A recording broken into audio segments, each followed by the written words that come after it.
So it's now my pleasure to introduce the keynote speaker. And at EMS Today, we have heard your opinions about our keynote loudly and clearly.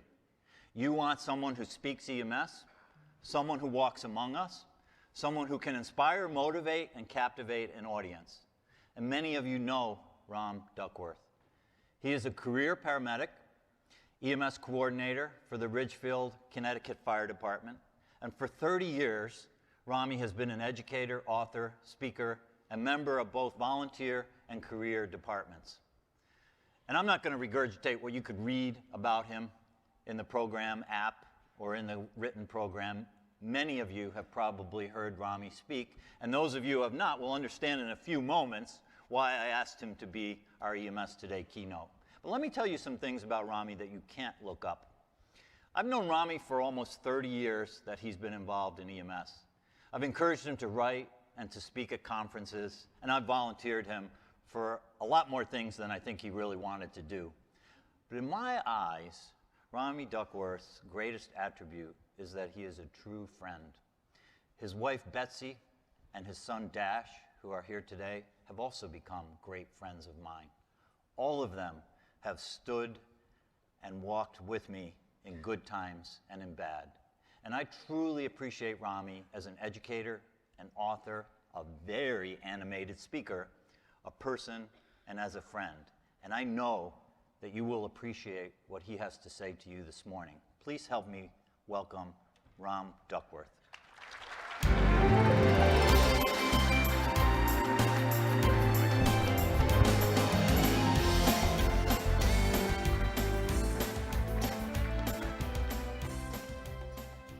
Thank you, Mike.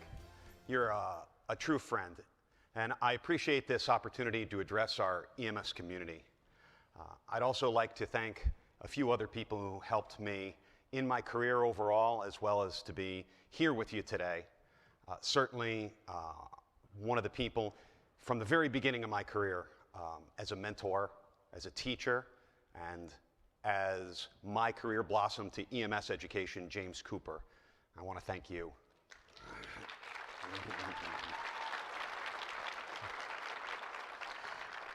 More recently, for my career where it is now, and to understand where we as EMS need to go in the future, Bill Atkinson, I want to thank you very much as well.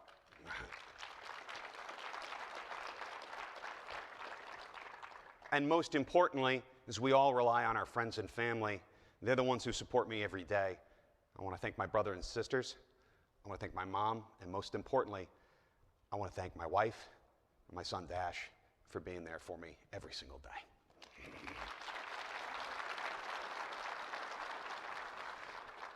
But most importantly, I have to thank you, the attendees, because you're the ones who have come all this way to listen and learn, to practice. And this is where it's really important, not just to learn this information, not just to pick up some tips and tricks, but to bring them back to your home organizations where it's really going to make things better in your community. My name is Rommie Duckworth, and I'm a paramedic. For over 30 years, I've been in career and volunteer fire departments, hospital-based healthcare, public and private and commercial EMS, and what that really says is that I can't hold down a job. Well, I can't hold down one job. I can hold down like 3 jobs because EMS. Like many of you who've been doing this for a while, I've seen a lot of weird stuff in that time. On the one hand, for me, I've probably not done as many really bad pediatric calls as you would think. But on the other, I've managed to find myself as kind of a magnet for an unusual number of large-scale disasters. The first in the 90s was Hurricane Andrew. More recently, a 3 school bus crash at our local high school with over 200 patients. And I led a team operating adjacent to World Trade Center Tower 2 on September 11, 2001. In reflecting on this, I began to realize that these aren't just calls that I've been on. This isn't just a job I do. This is who I am. I wasn't brought up in emergency services, but I found it. And I've learned from dealing with and interacting with a lot of you, this is who we are. I see this as the role we typically play in our families. We're the family fixers. I mean, how many of you have had this phone call? Hello? What? No, don't call me, call 911. Wait, let me find out who's working first. Whatever color uniform we wear, we share both the satisfaction and the burden of serving those in our communities. Every day, we deal with new personal and professional challenges, and sometimes we struggle to find the mental, physical, and emotional strength that we will need to meet the difficulties that we face every day. Often, we eat and drink too much, we exercise and sleep too little.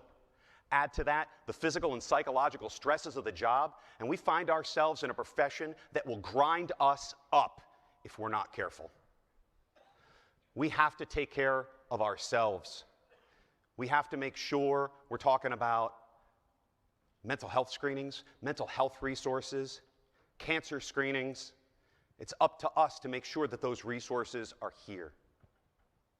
But for today, I want you to know that when you feel you don't have the strength to stand alone, we must find the strength within us as a family, and truly a family of emergency responders and healthcare providers, working to care for our patients and our communities as we watch out for each other.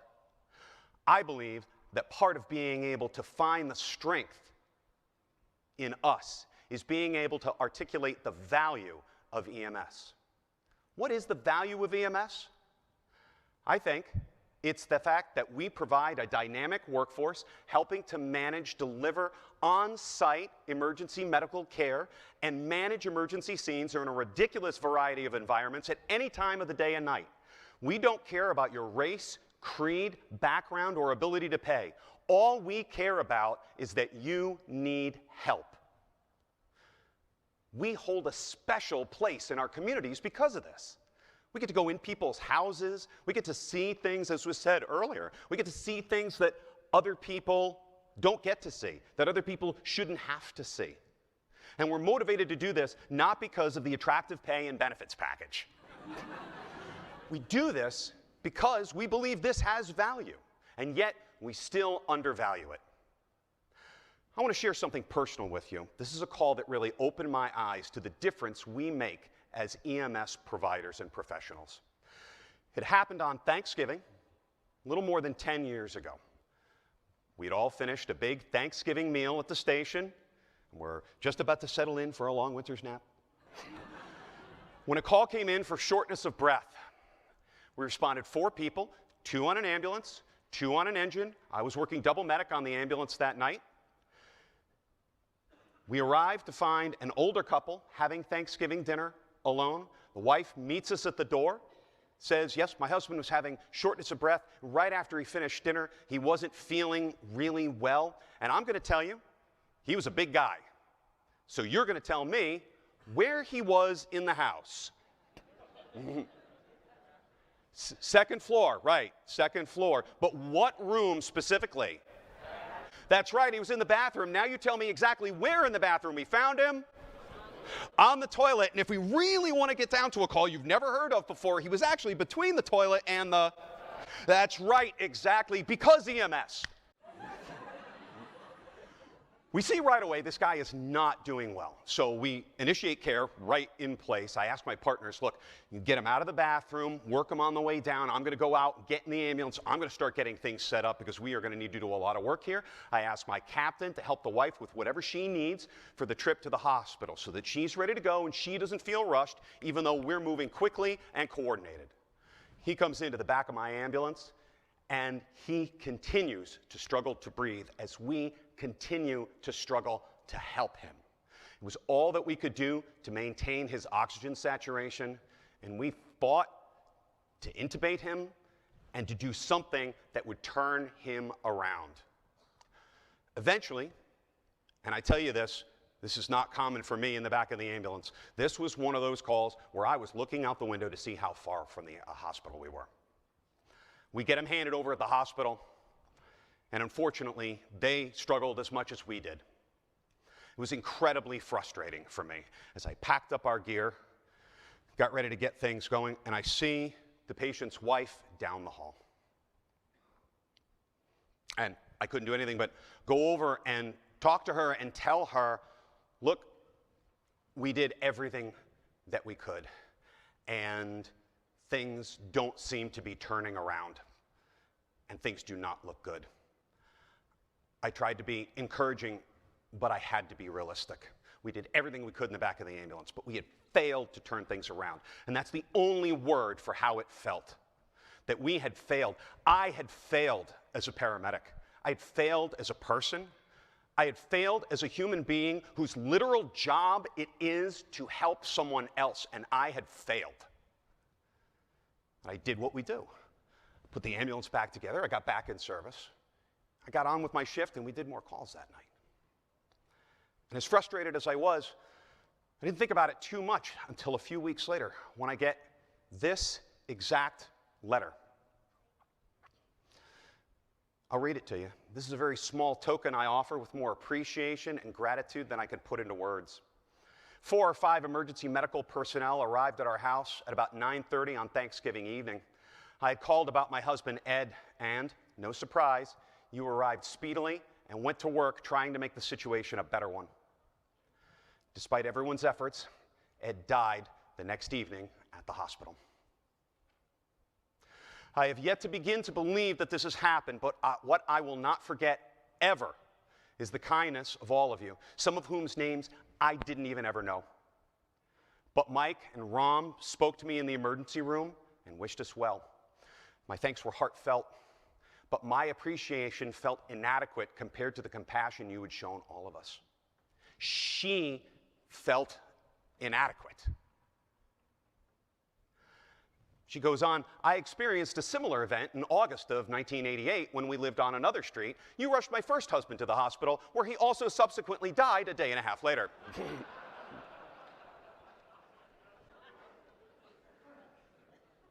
I would like to emphasize for the record, that was not my call. She goes on, so much of the sting is taken out of crises like this when one has no doubt that everyone involved has done absolutely everything he or she possibly could. Despite the fact that the outcome in each case was not the one I wanted, I am left with no resentments or recriminations, and that is an enormous gift. I'm so grateful to have lived in Ridgefield for 35 years and to know that we can count on you to help when we need it. Bless each one of you. Know that our family thanks you. Joanna. Whether you realize it or not, every single one of you, I know every single one of you has a story like this. We don't always get the letter, we don't always get the card. But I want you to think right now, how many lives do you affect if every call you go on, you meet a patient, maybe their significant other or a spouse, a bystander, what, 3 people per call? You make better?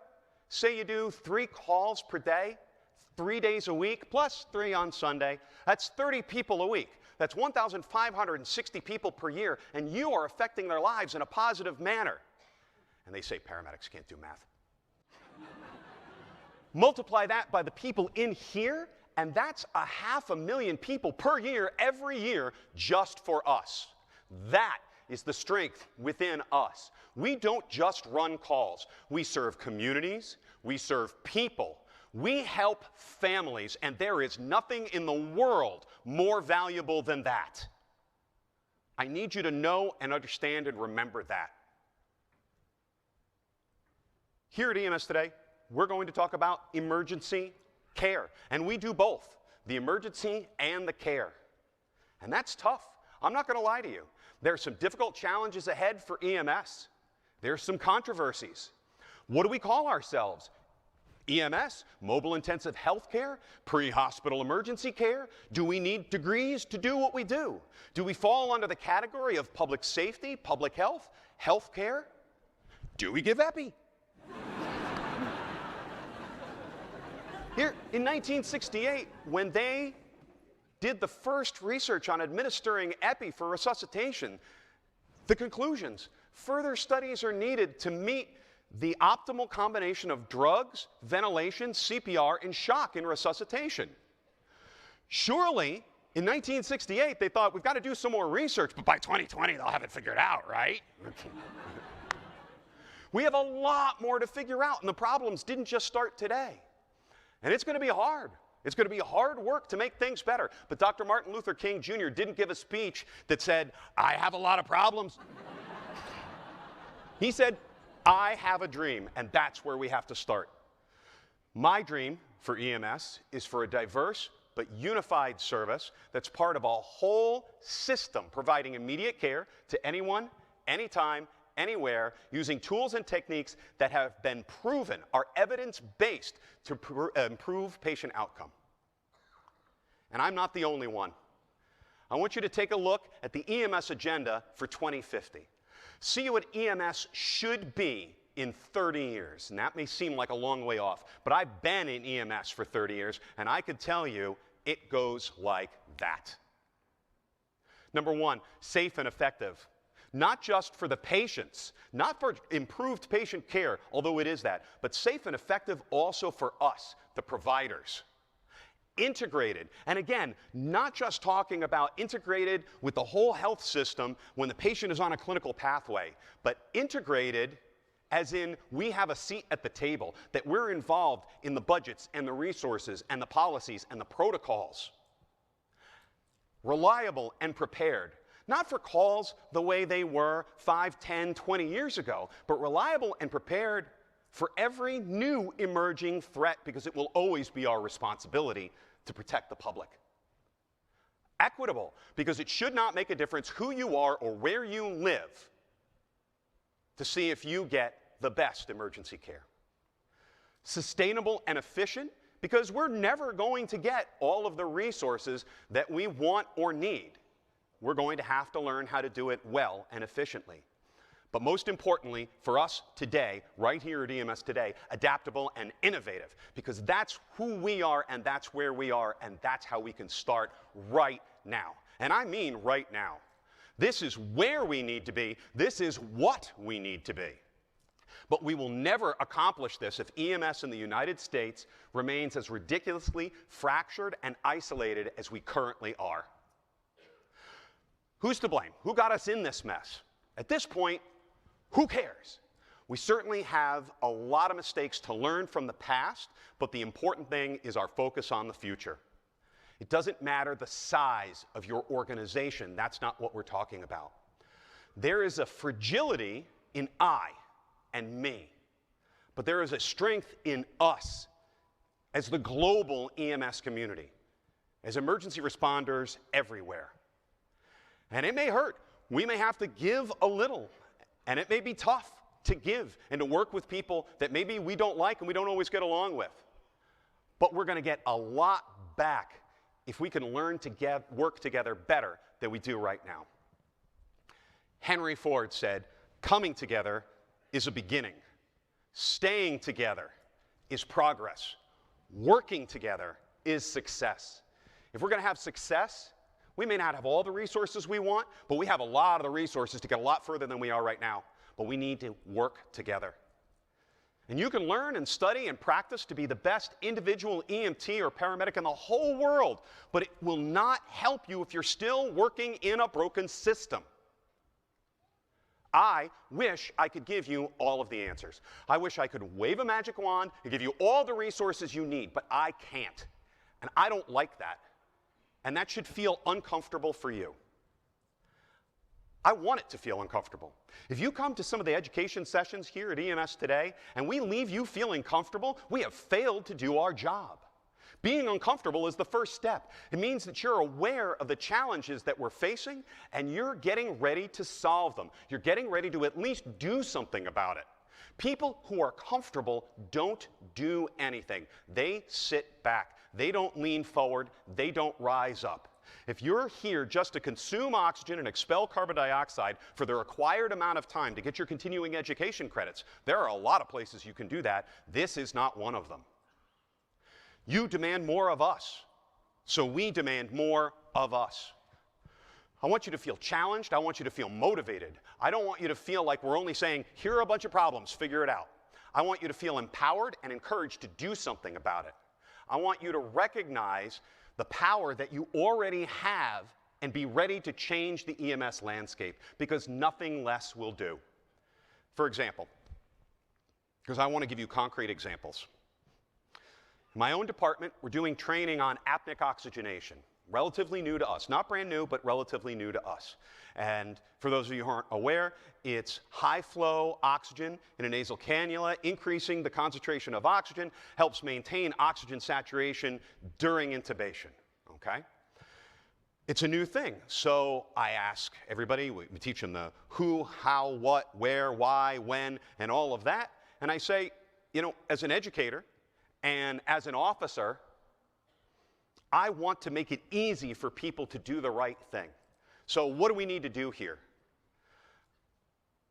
They said, first of all, it's new, we're on board, but we may need to be reminded to do it. Okay, we're going to have to put in some kind of prompt. They say, you know, this is equipment we're going to have to assemble and put different equipment in from all over the place. So we brainstormed it right there, and we came up with, why don't we put the end-tidal CO2 15mm adapter right in with the bag valve mask. We put the end-tidal CO2 in because they're supposed to use that. We put a nasal cannula in with the BVM package. I contacted our supplier, Medical Warehouse, and they said, yeah, sure, no problem, we can do that for you. They're reminded, everything is right there, on hand, and we've made the world a better place. At least a little better for one thing in our service. But that's how it starts, and that's what you can do. And if we're all doing it together, that's us solving problems. This is what I'm talking about. But maybe you have different problems. Maybe you're trying to capture different opportunities. What I can do, what EMS Today can offer you, is information and inspiration. I want you to leave here informed and inspired by those around you, able to make better decisions for yourself, for your service, and by doing that, help move our profession forward as a whole. Informed. Who has more than 10 years of experience in emergency services? Stand up, please, if you can. Excellent. All right. Thank you. Oh, keep standing. Who's got more than 20 years? Stay standing. More than 30 years? Who's got more than 40 years? Okay, first of all, great job in being able to stand. And thank you. A round of applause for our pioneers in EMS.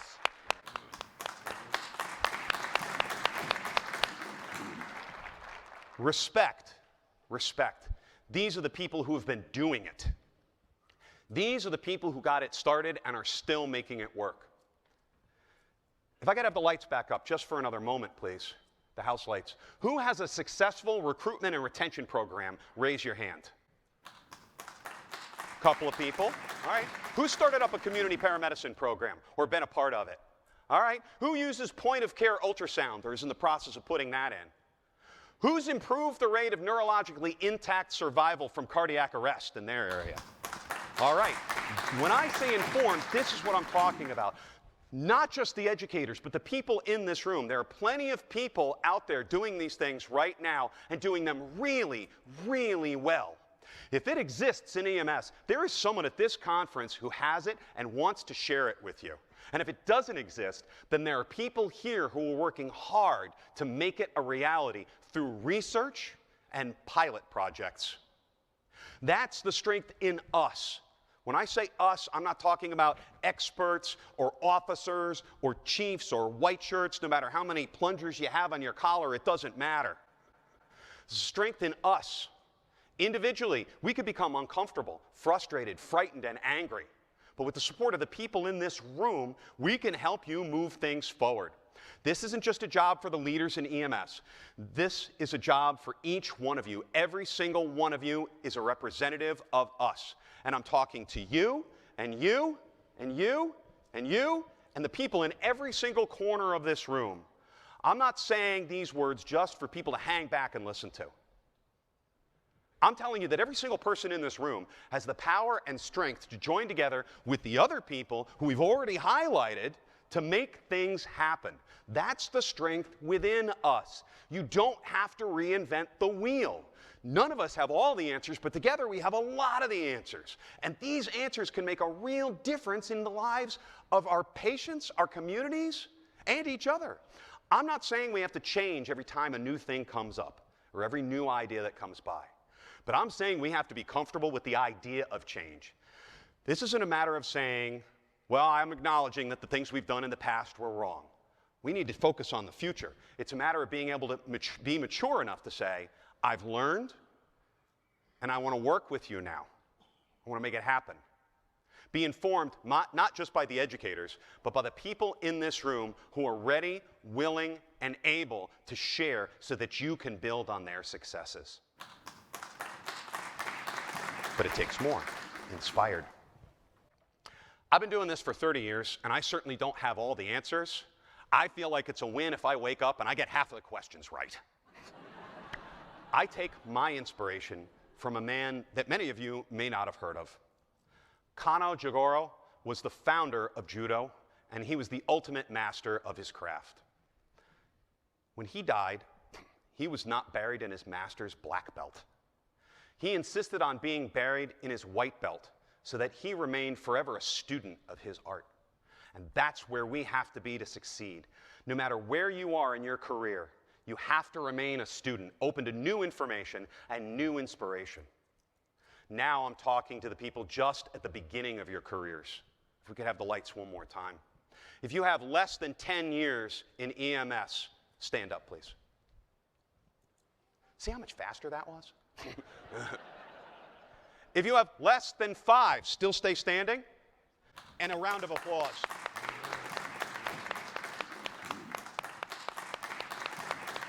Thank you. You can sit back down. You don't know what you're in for. You see, I'm talking specifically to you now. The rest of us, we have bad habits. You don't have those habits yet. We need you to help us break our bad habits. We're going to need your enthusiasm and energy to make it happen. It takes more than just knowing what to do. We need your inspiration and your energy. There are 207 bones in the human body you learned in your EMT class. But there are only 4 bones that you need to care about in any EMS organization. They are the wish bones who just wish that things would get better. They are the jaw bones who talk and talk and talk about what they're going to do. They're the knuckle bones who wait and are ready to knock down anybody who's going to try and start something new. But most importantly, they're the backbones who get up under the workload and raise the organization up no matter how hard the work is. And for those of you here and those of you who can hear my voice, you're a self-selected group that I know is the backbone of your organization. That's why I'm focusing this message on you. If we're going to transform EMS into what it needs to be, it's going to require us to do things like we have never done them before. As we move from a skills-focused trade to science-driven clinical care, we're going to have to work together like never before. We're going to have to invent new technologies. We're going to have to change EMS education. We're going to have people who have never wanted to work together, not only work together, but demand a higher level of excellence than we've ever achieved in EMS. And if that seems like something impossible, I have to tell you, we've done it before. 50 years and 8 months ago, only 125 miles from here, we launched the ship that landed men on the moon.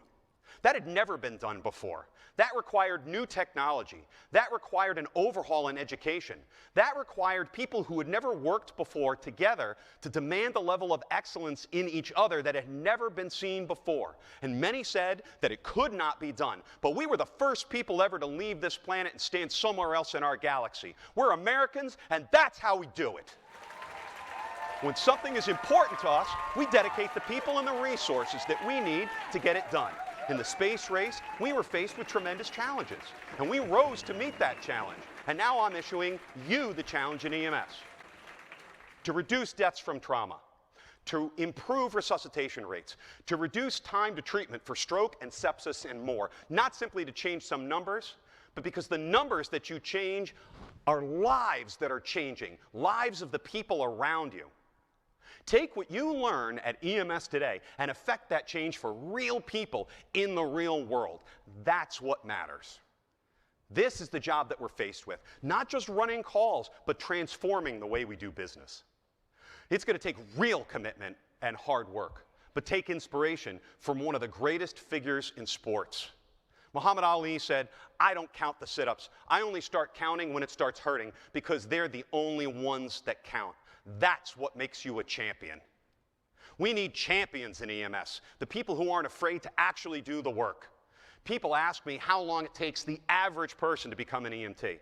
And I say, the average person won't make it in EMS. Are you ready to do the job? Not just run calls, but make a real and lasting difference. Paramedics, can you do the job? EMTs, can you do the job? Career, can you do the job? Volunteers, can you do the job? Can we do it together? You sound more confident than I am, but all right. But that's the trick. We need to be ready to stand up for this. We need to be ready to rise up to the challenge, or we're going to get run over. When I say the strength within us, I really mean us, all of us, and it's going to take all of us together, not just our little tribes. We have a lot more in common than we have to gripe about. If we can't get it together, then other people are going to be making decisions about how we run our organizations, and we're not going to like where we find ourselves.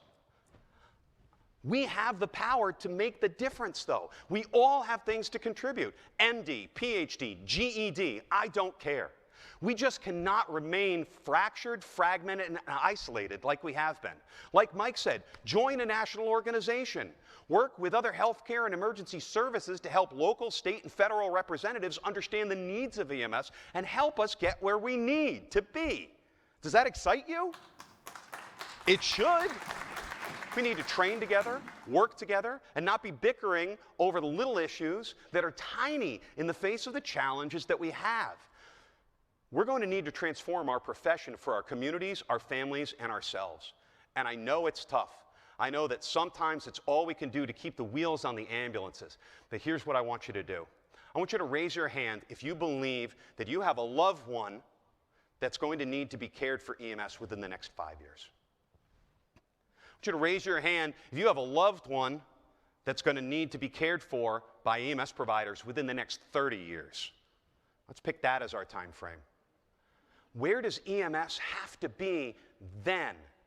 Where does EMS have to be at the level that you're going to demand for the proper care of those loved ones or for yourself? We have to ask ourselves, what do we have to do to make this happen? Because we have to start today. I know we have our work cut out for us. In EMT class, in paramedic class, the EMS educators have lied to you. And I know because I am one. They let you think that the day you pass your final practical and your final written, you've earned the patch. What they don't tell you is that you have to continue to earn that patch every single day. When you come to EMS Today, and you attend a class, and you learn something, and you get going, and you improve yourself, you've earned the patch. When you bring that back to your service and you share that with others, you've earned the patch. When you move your service forward, and by moving your service forward, move our profession forward, you have earned the patch. You have to earn that patch every single day, but you are not alone. We are here for you, and I mean literally, we are here for you. The people right next to you, I'd like you to take a look at the people who are right next to you. If something happens to you, this is who's going to take care of you and your loved ones. And I don't just mean on an emergency call. I mean if things go really bad. These are the people who are going to help your spouse, your kids, your parents, who are maybe going to help pay for heating, help you split firewood. These are the people who are going to put your name on a t-shirt to help make sure that your mortgage gets paid. Would you do that for them? Yeah, I think you would. That's the strength in us. There it is. With that support, with the information and the inspiration that we get right here, we are going to be able to make the changes we need to take ourselves, our services, and our profession where it needs to be. We need to come together. We need to stay together. We need to work together. We need you to not just sit back, but lean forward. I need you to not just lean forward, but to rise up. I need you to rise up, and together we will bring EMS to the next level, to make the world better for our patients, to make the world better for our families, to make the world better for each other, to make the world better for EMS starting today, because that is the strength in us, and that is how EMS gets the job done. Thank you.